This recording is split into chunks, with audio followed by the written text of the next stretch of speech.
बाबा साई तीर्थ स्थान उल्लासनगर नंबर 4 इस पावन जगह सुवर्ण गादी महोत्सव 50 साल पूर्व परम पूजनीय महामंडलेश्वर स्वामी हंसराम जी का पट्टाभिषेक महोत्सव किया गया। शुभ अवसर पर उल्लासनगर महानगर पालिका लोकप्रिय नगर सेवक कार्य सम्राट माननीय श्री महेश सुखरामनी जी उनके साथियों के साथ उपस्थित रहे। साथ ही महेश सुखरामनी इन्होंने महाराज जी के चरण स्पर्श की और महाराज ने उन्हें आशीर्वाद देते हुए कहा, राजनीतिक क्षेत्र में आप हमेशा विजय रहे, विजयी भव, ऐसा आशीर्वाद उन्होंने दिया।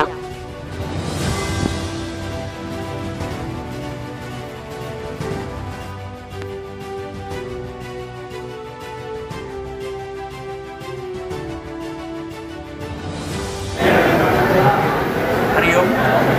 साईं बाबा धाम में श्रीमान स्वामी आसनदास जी का स्वर्ण गादी महोत्सव 50 साल का, उसमें ये सभी अखिल भारतीय सिंधु संत समाज, देश और देश के सभी भक्त जय जी सुखरामाणी वो भी इस उत्सव में सभी साध संगत की और संतों की सेवा कर रहे हैं। समाज को यही है, जीवन में सुख चाहो तो सेवा करो, सुख चाहो तो सिमरन करो। पहला उद्देश्य है सेवा, सेवा से ही पूरा समाज और राष्ट्र और परिवार सुधरेगा।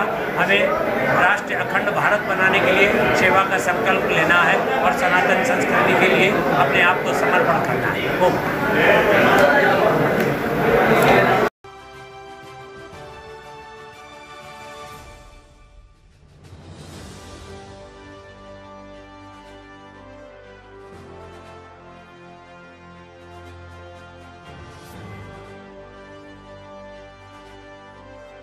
और मेरी माता, जैसे इनकी माता को देखा ना, वैसे मेरी माता नहीं देना। ऐसा ही दृश्य 51 साल पहले हुआ था। सभी संतों ने बोला हम खाना नहीं खाएंगे। संत हम सब खाए जो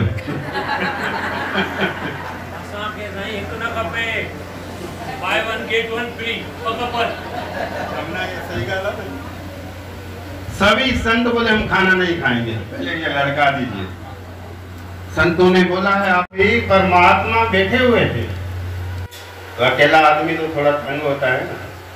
तो उनके मन में आया एको हम गौ श्याम, एक से अनंत हो जाओ। उनके मन में आया एको हम गौ श्याम। तो उन्होंने सोचा भी रचना करो। सब पहले जो 84 जुनियों के जितने भी इसमें आ जाते हैं, सब बनाते गए। तो देखा कोई बात ही नहीं कर रहा। आ तो गए हैं लेकिन सार समाज मुझे लग रही है ये कहानी सच्ची है कि नहीं है, लेकिन लॉजिक पूर्ण रूप से मिलता है। बनाते गए 84 लाख दुनिया बनाते गए। फिर उन्होंने सोचा ऐसा कोई जीव पैदा करूं जो मुझसे बात कर सके, मेरे गुणगान गा सके, मुझसे चल सके। तब उन्होंने किसे जन्म दिया? मानव को जन्म दिया। मानव को जन्म दिया। छोटे से बच्चे थे तो अभी बहुत खुश हो गया।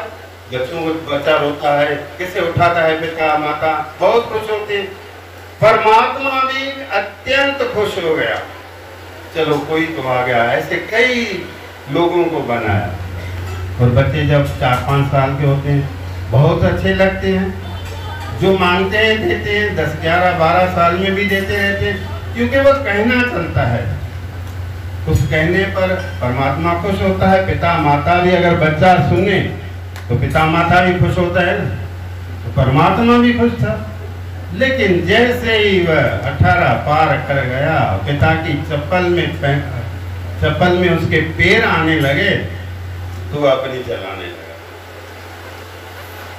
वो मनुष्य उस परमात्मा को तंग करने लगा, ये चाहिए, वह चाहिए, ऐसा चाहिए। और पहले तो परमात्मा खुशी खुशी देता था, पिता भी खुशी खुशी देते हैं। लेकिन जैसे ही देखते हैं बच्चा बहुत ज्यादा मांग रहा है, अपनी औकात से ज्यादा, अपनी हैसियत से ज्यादा, अपनी कैपेसिटी से ज्यादा, तो पिता परेशान हो जाता है, परमात्मा परेशान हो गया। बच्चे जैसे जैसे बड़े होते गए वैसे वैसे परमात्मा को परेशान करने लगे। सोचा भी भागना पड़ेगा, मैं बना के परेशान हो गया। दौड़ते दौड़ते रेगिस्तान के जंगलों में चला गया। लेकिन मानव तो भाई मानव है, वहां पहुंच गए। फिर दौड़ते दौड़ते समुद्र की तरफ चले गए। मानव तो भाई चांद पर पहुंच गए हैं, तो उस जमाने के तो बहुत पहुंचे हुए होंगे। जितने वेद है, जितने पुराण है, जितने ऋषि मुनियों हैं, उन्होंने जो खोजना हमारे लिए की, तो मतलब उस समय वो कितना जागृत होंगे। एक एक बात उनकी हमें आज काम आ रही है, रिसर्च हो रही है, मतलब इतने जागृत थे ना। और परमात्मा परेशान हिमालय पर चले गए, लेकिन मनुष्य तो भाई एवरेस्ट पर भी अभी चला गया, उस जमाने में भी गए होंगे। परेशान हो गया, क्या करूं, कहाँ जाऊं। रास्ता निकालने वाला कौन होता है? रास्ता बताने वाला जब परमात्मा जब भी सुना होगा तो नारद मुनि जी पहुंच जाते हैं। तो भाई कहाँ पर भटक रहे हो? ढूंढते ढूंढते परेशान हो गया, कभी जंगलों में चले गए, कभी रेगिस्तान में चले गए, समुद्र में चले गए, अभी कहाँ यहाँ एवरेस्ट पर आ गए। वाह भाई, मैं मानव को बनाकर परेशान हो गया। बिल्कुल आसान है, आपको छुपना है ना उससे, बिल्कुल आसान है। बोला क्या करूं? बोला सीधा उनके हृदय में घुस जा, सीधा उनके हृदय में घुस जा, अपने हृदय में कोई भी नहीं देखेगा। और वही हालत आज मनुष्य की हो गई है कि अपने हृदय के भीतर, अपने हृदय के भीतर कोई नहीं देखता। हम सभी आपसे, ये जो संत मंडल है ना, आपसे ऊपर धन के लिए नहीं, वो अपने भीतर उन्होंने देखा है, उस परमात्मा को पहचाना है, उस परमात्मा को पाया है, इसीलिए आपसे ऊपर बैठे।